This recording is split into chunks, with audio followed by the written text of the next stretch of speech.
It was a typical Thursday evening at our place, nestled on the outskirts of a sprawling city. Tom and I had settled into our usual routine, him with a beer in hand, lounging on the couch after a long day at his auto repair shop, and me, Nora, eyes glued to my laptop, tracking the latest stock and cryptocurrency trends. Our home, a cozy two-story we picked out for its promise of family and future, now felt more like a battleground for our increasingly divergent lives. "So, how was the market today?" Tom asked, his tone casual, but I sensed the underlying tension. It had become our norm. "Same as always, ups and downs." "Crypto's looking good, though," I replied, trying to keep the peace. Tom scoffed, setting his beer down with a little too much force. "Crypto, again?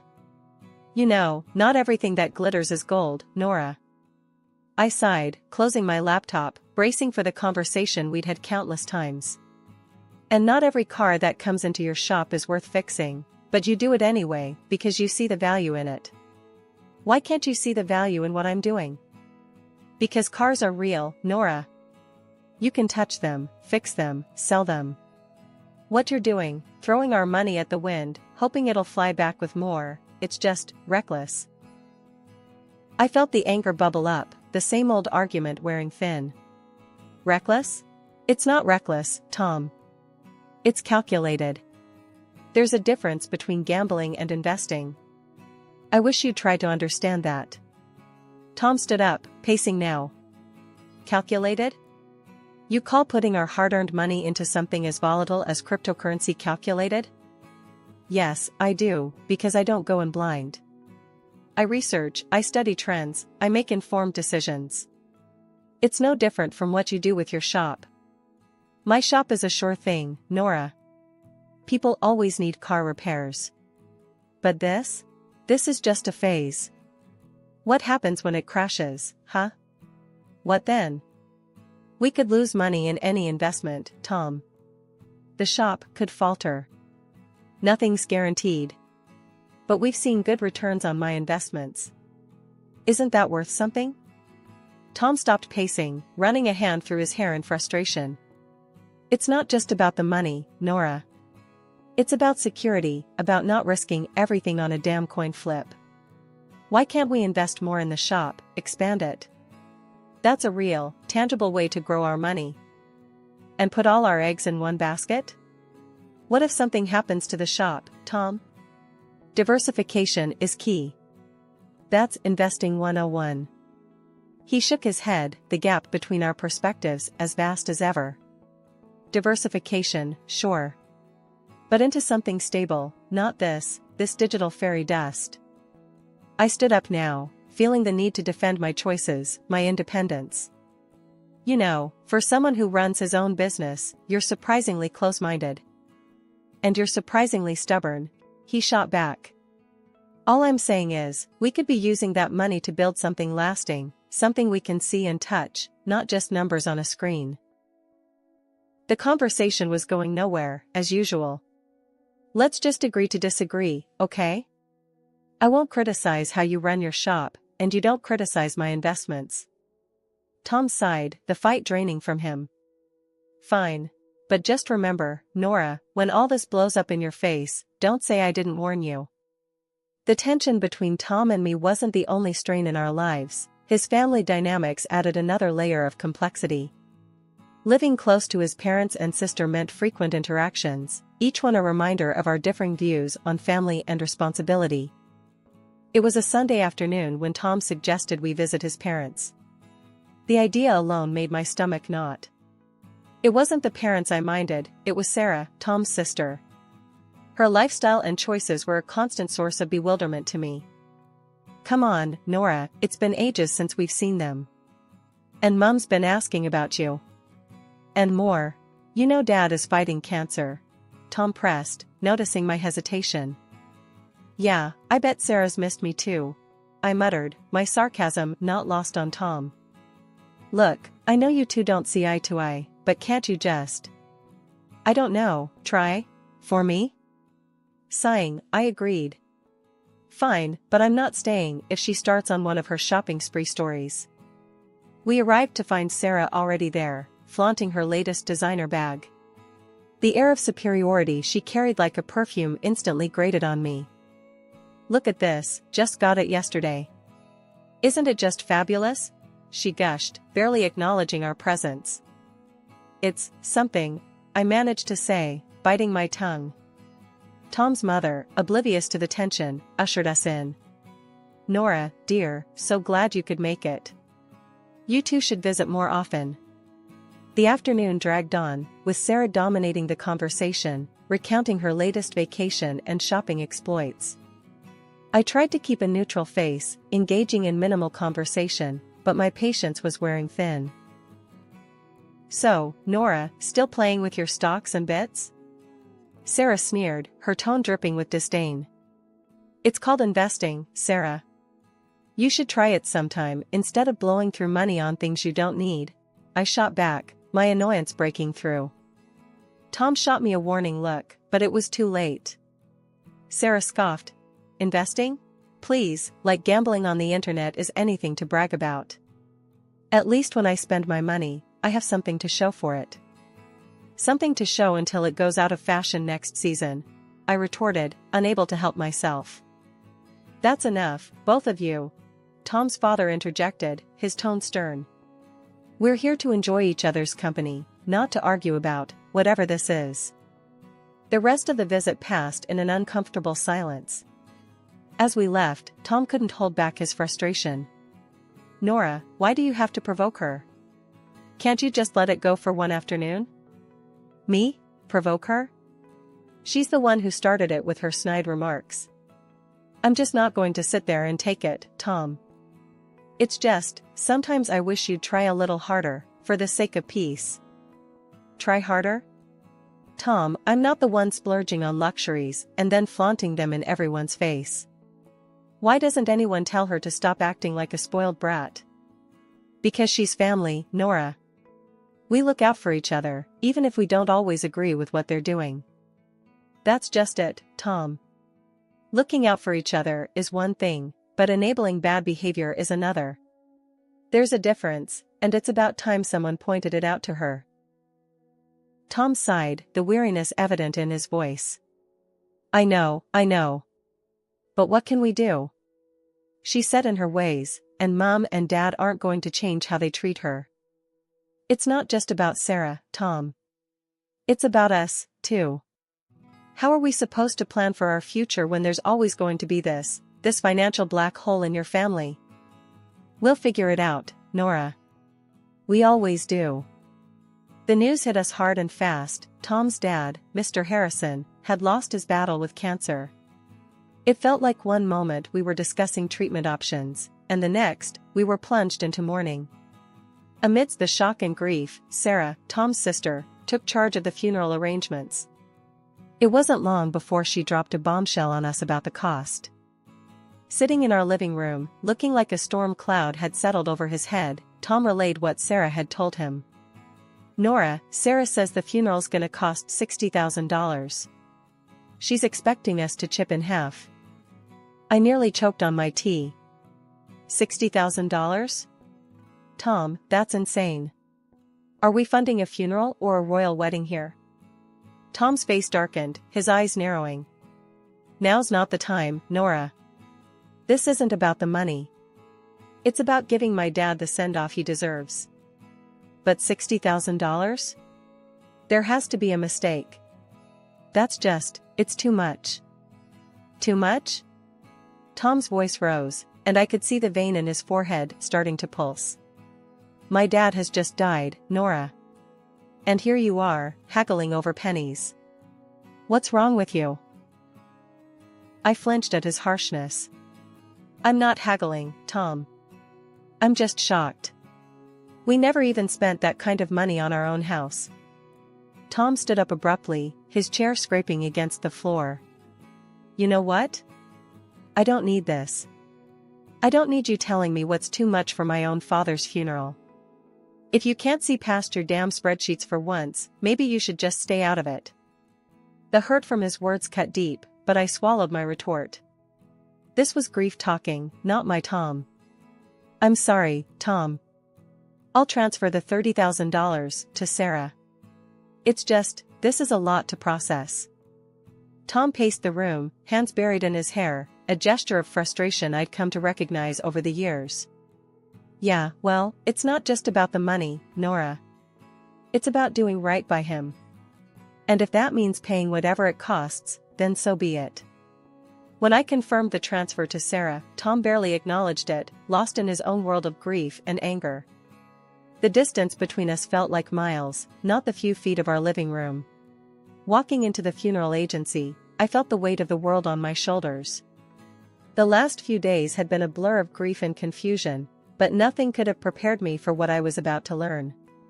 I'm here for Mr. Harrison's funeral, I announced to the woman behind the counter, trying to keep my voice steady. She looked up from her computer, her expression apologetic. I'm sorry, ma'am, but you're a day late. Mr. Harrison was cremated yesterday. My heart stopped. What? But, how? I was told the funeral was today. She shook her head gently, her eyes full of sympathy. The family requested to move the date forward. I'm very sorry for your loss and the confusion. I stood there, dumbfounded, my mind racing. How could Tom not tell me? Why was I left in the dark about such a significant change? Fuming, I dialed Tom's number, my fingers shaking with anger and disbelief. Tom, why the hell didn't you tell me the funeral was moved? I just showed up like an idiot, only to find out I missed everything. Tom's voice was cold, detached. Because I didn't think you cared, Nora. All you've done is complain about the costs and question every decision. Why would I think you'd want to be there? Because he was my father-in-law. Because I'm your wife. How could you just exclude me like that? My voice cracked, a mixture of hurt and fury. Well, maybe not for long. He shot back, and I could almost hear the bitterness seeping through the phone. What's that supposed to mean? I demanded, my heart sinking. I'm done, Nora. I can't do this anymore. I can't be with someone who's so indifferent. You're more concerned with your bitcoins and shares than with this family. I've got the divorce papers ready. His words were like a slap in the face. Divorce? Was he serious? You're kidding, right? Over this? Tom, we can talk about it, we can work things out. No, Nora. It's too late. The house is going up for sale. We'll split everything and go our separate ways. That's it. I was speechless, the reality of the situation crashing down on me. This wasn't happening. It couldn't be. Stunned, I wandered back to the parking lot, where I saw Sarah pulling in, driving a brand new luxury car. The sight of it made my blood boil. Nice car, Sarah. Where'd you get the money for this? Inheritance? Her smile didn't reach her eyes as she tossed her hair back. Yeah, something like that. Dad left me a little something. The casual way she mentioned her father, with shopping bags in her hands and not a trace of sadness on her face, was infuriating. A little something, huh? Looks like mourning is treating you pretty well. Sarah's smile faded, replaced by a smirk. Well, we all grieve in our own ways, don't we? Some of us invest in stocks, and some of us in cars. I clenched my fists, the injustice of it all burning inside me. This was all wrong. Tom and I were falling apart, and here was Sarah, benefiting from the chaos. Enjoy the car, Sarah. Looks like it cost a pretty penny. Or should I say, a pretty dollar? She laughed, a hollow sound that echoed in the empty parking lot. Oh, Nora, always so concerned about the money. Don't worry, it's all been taken care of. I watched her walk away, her laughter lingering in the air. The man I loved wanted nothing to do with me, and the family I had tried to be a part of was showing their true colors. The days following the funeral felt like navigating through a thick fog of disbelief and betrayal. The weight of the divorce papers in my bag felt like carrying a boulder, a constant reminder of my crumbling marriage. But the sight of Sarah's new luxury car planted a seed of suspicion that I couldn't shake off. Determined to get to the bottom of it, I decided to pay a visit to the funeral home, hoping to uncover some answers. Walking into the funeral home, a mix of suspicion and determination fueled my steps. It felt surreal, being here under these circumstances, but I needed answers. The place was quiet, the air filled with a solemnity fitting its purpose. At the reception, I recognized a face from the past: Jackie, a classmate from high school who'd ended up in the most unexpected of places. "Jackie!" I exclaimed, a bit too loudly for the setting. "I didn't know you worked here." She looked up, surprise flickering across her face, before recognition set in. "Nora? Wow, it's been ages. What brings you here? Something I can help with?" I took a deep breath, steeling myself for the conversation ahead. "Yeah, actually. It's about my father-in-law's funeral. I heard it was arranged here." Jackie's expression turned professional, but there was a hint of curiosity in her eyes. "Sure, let me pull up the details. Give me a sec." As she typed away, I fidgeted, the weight of the situation pressing down on me. The moment she found the record, her brows furrowed. "Okay, here it is." The service was pretty standard. Cremation was requested, keeping things on the simpler side. The total came to $5,000. My heart sank. $5,000? But that's not what we were told. We paid $60,000, or at least, we were led to believe that's what it cost. Jackie paused, her face a mask of concern. "That's a huge difference. It was Sarah who handled the arrangements, right? Everything here was billed at $5,000, no more." The pieces were starting to fit together, a picture I didn't want to see. "Can you print me a copy of that bill? I need proof." "Sure thing," Jackie said, her tone sympathetic. She quickly printed out a duplicate of the check and handed it to me. Holding the paper, it felt like a piece of a puzzle that would unravel a bigger deception. "Thanks, Jackie. I've got to sort this out." Armed with the printout from the funeral home, my next stop was confronting the family, particularly Sarah. The air felt heavy as I drove to my mother-in-law's house, where I knew they'd all be gathered, probably discussing the estate and the aftermath of the funeral. My stomach churned with a mix of dread and determination. When I arrived, the house was eerily quiet. I hesitated at the door, gathering my courage before stepping inside. The sound of my footsteps seemed to echo through the hallway, announcing my arrival. In the living room, Tom, Sarah, and my mother-in-law were seated, looking like a picture of mourning that was about to be shattered. My mother-in-law, her eyes shadowed with grief, broke the silence first. "Dear, we missed you yesterday at the funeral. We thought you'd be there." Taking a deep breath, I replied, "I was told it was today." "I'm so sorry for your loss," my voice steady, despite the churn of emotions inside me. I then turned to Tom. "Can we talk? In private?" I hoped to spare his mother any more distress. Tom's response cut through the room. "No secrets here. You're not part of this family anymore, remember?" His words stung, but I pushed on, pulling out the check from the funeral home. "Then explain this to me.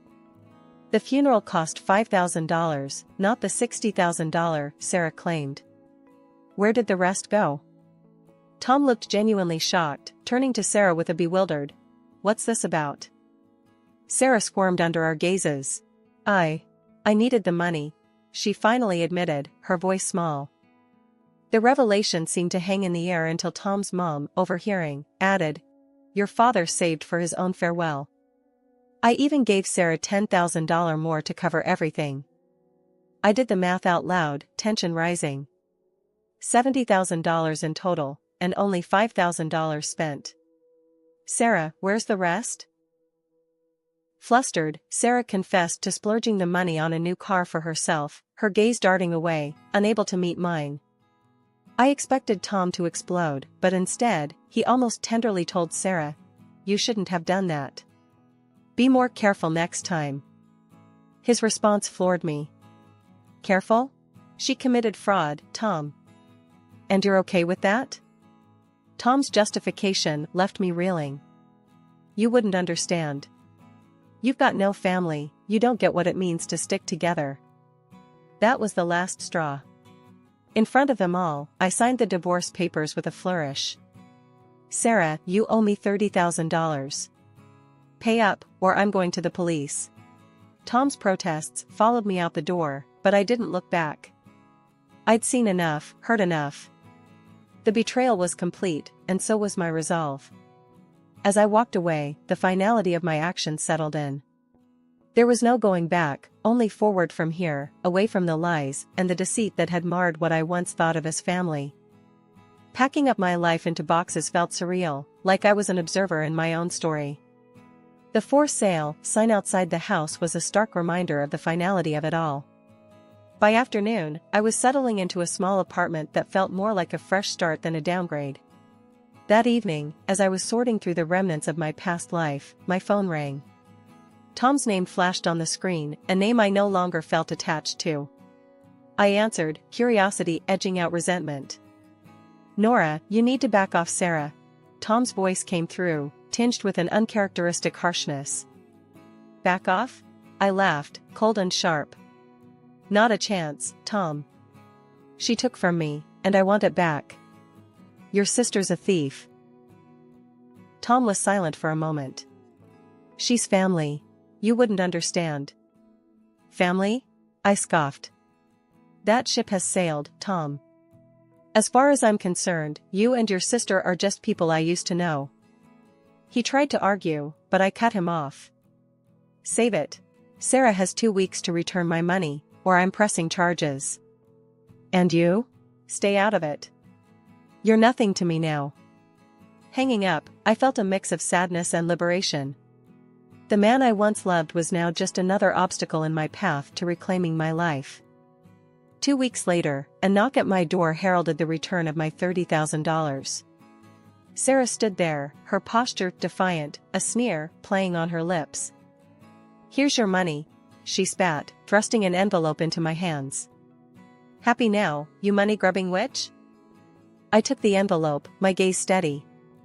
It's not about the money, Sarah. It's about principle. About not letting you walk all over people. She laughed, hollow and bitter. Whatever helps you sleep at night. As she turned to leave, I called out. Just remember, Sarah. Karma's a real pain. What goes around, comes around. Closing the door, I leaned against it, the envelope heavy in my hand. The money was a small victory, but the real win was standing up for myself, refusing to be a victim of their greed and lies. Life had found a new rhythm, calmer and more predictable, when out of the blue, my phone rang, displaying a number I hadn't seen in a while. It was Tom, a voice from a past I had neatly folded away. Hey, I need a favor. A big one. Tom's voice sounded more worn than I remembered. I paused, the suddenness of the call throwing me. A favor? Tom, we're past favors, don't you think? It's Sarah. She's in deep this time. Debt's up to her eyeballs, and the wolves are at the door. We've sold everything, the house, the shop, it's still not enough. His words took a moment to sink in. And you're calling me why? I'm not part of this circus anymore, Tom. He sighed, a sound of desperation. Come on, don't be like that. You got out, made it big with your trading. Can't you spare something, for old time's sake? I couldn't believe what I was hearing. After everything, he still saw me as a lifeline for their mess. Spare something? For her? After she nearly ruined us with her lies? You've got some nerve, Tom. It's not just for her. It's for all of us. You wouldn't be where you are without me. Don't forget that, he countered, his voice edged with bitterness. A laugh, sharp and short, escaped me. Where I am is despite you, not because of you. You think I owe you? That's rich. There was silence on the line, heavy and uncomfortable. So, that's it then? You're going to turn your back on us? Us? There is no us, Tom. There hasn't been for a long time. And as for turning my back, I think you've got me confused with someone who still cares. Hanging up, I felt a mix of emotions. Anger, yes, but also relief. That chapter of my life was truly closed now. Sitting in the living room of my new house, a place I had earned with my sweat and smarts, I realized how far I had come. This was my sanctuary, built not on the shaky grounds of deceit and manipulation, but on my resilience and hard work.